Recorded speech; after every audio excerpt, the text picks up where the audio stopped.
Hey everyone, Pastor George here with your Theolog for today, and today we are in chapter 5 of The Reason for God, and today Tim Keller talks about hell, and that why could or how could a loving God send people to hell? And there's a lot of, obviously this is one of the things that really irks a lot of people, and even is not understood by a lot of Christians as well, right? Because we think, what, you get, let's say it's adults only, right? So you get what, 25 years minimum, 90 something years maybe maximum. And within that time, if you don't happen to make this right decision, then you're cast into hell forever, right? That doesn't seem fair or whatever. It doesn't seem fair that God does that to people. And one of the things that Tim Keller first kind of goes about is, and something we've been talking about now, right, is justice, right? So he talks about, well, what is the proper and just response to things when people misbehave? Well, they should be punished, right? And we see this in our own lives. We expect people to be punished for the things they do. I think a really good example, even though it's kind of a fiery one, is like what happened in Minneapolis recently, right? So if the judge, for instance, at the sentencing, let's say, a few weeks from now, had gone to the police, or months really, gone to the police officer who is kind of set off this whole thing, right, and said, well, you deserve such and such a thing, but you've repented, you feel bad, or you didn't know that you were going to get put in prison for this long. As a judge, I'm a Christian, and I'll show mercy to you and not punish you, right? How do you think the country would react to that? How do you think even Christians would react to that? My guess is we'd see a few more cities burn, right? So people want justice. They just don't want justice for themselves. And they don't want to say that God demanding justice from us is right. And that's because we as humans have put ourselves in the place of God.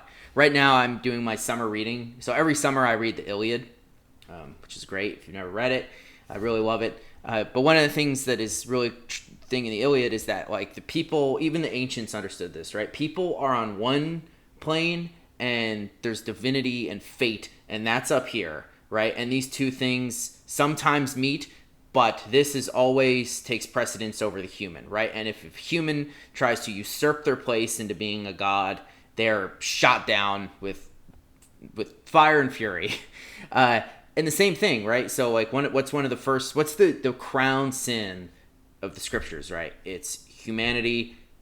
This is what happens in the garden, in case you didn't put this together. Humanity wants to become gods, right? The serpent promises them that they will be like God when they eat the fruit. And so they eat the fruit, and guess what? They don't become like God. In fact, they lose a lot of the things that we would probably associate with being a god, right? Immortality, for instance. And they are cast out of the garden.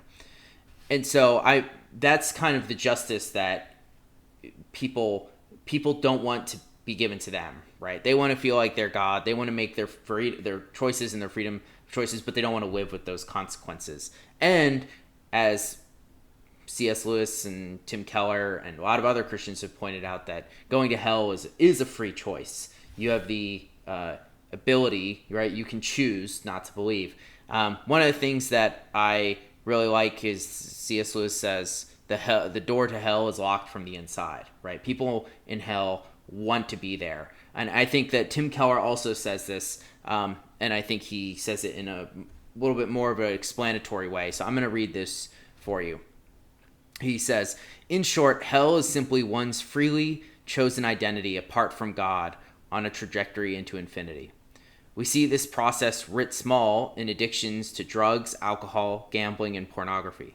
First, there is disintegration, because as time goes on, you need more and more of the addictive substance to get an equal kick, which leads to less and less satisfaction. Second, there is isolation, as increasingly you blame others and circumstances in order to justify your behavior.